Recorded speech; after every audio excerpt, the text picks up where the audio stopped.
Assim que criou os animais, Deus colocou todos eles juntos numa floresta. Para não interferir na administração da floresta, Deus disse que eles, democraticamente, votassem em quem deveria administrar a floresta. Antes, quem administrava a floresta eram os corvos, porém, cansadas de tantos desmandos, as onças se rebelaram e durante 20 anos foram elas que tomaram conta da floresta e de todos os animais com garras de aço. Terminados esses 20 anos, as onças, exaustas de tantas críticas, entregaram para quem quisesse governar. Inicialmente seria uma raposa velha, mas por um problema de saúde, a raposa velha morreu e o chacal assumiu seu lugar. Depois disso vieram outros animais como a hiena, que dizia que iria caçar os animais marajás, etc. A cada eleição o rato concorria, mas não ganhava nada, até que um dia ganhou pela insistência, prometendo transformar a floresta no melhor lugar do mundo. Durante 8 anos o rato fez da floresta o que bem quis e só roubou a comida dos outros animais. Afinal, a natureza do rato era essa mesma.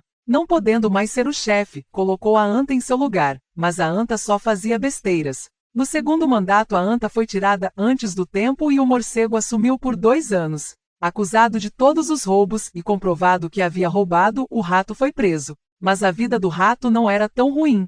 Vez ou outra recebia a visita da galinha, que tinha um cérebro pequeno e só servia mesmo para abate. Vieram novas eleições. Os animais cansados de tantos anos de roubalheira votaram no leão, que ganhou de lavada. Assumiu a floresta para descontentamento dos jumentos, burros, mulas, pacas e hienas que ainda apoiavam cegamente o rato, mesmo sabendo que ele havia roubado. É que o rato, durante a sua gestão, dava caroços para esses animais, enquanto os frutos mesmo iam para os seus amiguinhos ratos também. O leão começou a mudar a floresta. A comida não desaparecia, muitas modificações foram feitas e a floresta avançava. Mas isso causou descontentamento nos outros ratos, que então armaram uma armadilha contra o leão. Pediram a 9 abutres que dessem um jeito de inocentar o rato, e assim eles fizeram. O rato saiu da gaiola se dizendo o animal mais santo da floresta. Os jumentos, os burros, as mulas, as pacas e os veados fizeram uma grande festa. Enquanto o leão governava, os abutres faziam de tudo para atrapalhá-lo.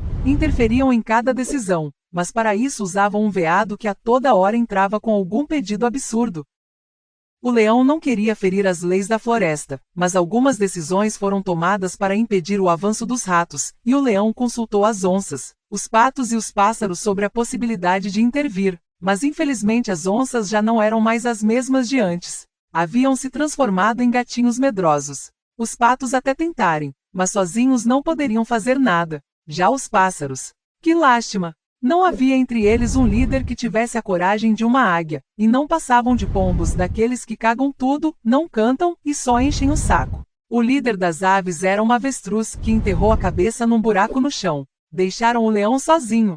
Enquanto isso, os canários cantores e os pavões, acostumados à vida fácil e a receberem os alimentos de graça, faziam propaganda contra o leão, ajudados pelos papagaios. Novas eleições vieram. Os abutres deram um jeitinho de manipular o resultado, e o rato foi eleito o rei da floresta novamente. E ai de quem falasse alguma coisa. Um dos abutres mandava prender na mesma hora. Instalou-se uma ditadura na floresta, para a tristeza e indignação da maioria da fauna, com exceção dos burros, antas, mulas, piranhas, ratos, papagaios, corvos, serpentes, abutres e pacas. O leão triste foi para uma floresta distante. Enquanto isso, o rato voltou a roubar como nunca. Colocou todos os animais que haviam colaborado com ele na sua administração, e esses eram os que mais faziam besteiras. Por exemplo, para tomar conta da justiça, colocou um porco acostumado com os ambientes mais enlameados. Na cultura colocou a gralha e na economia colocou um jumento. Assim a floresta começou a desandar.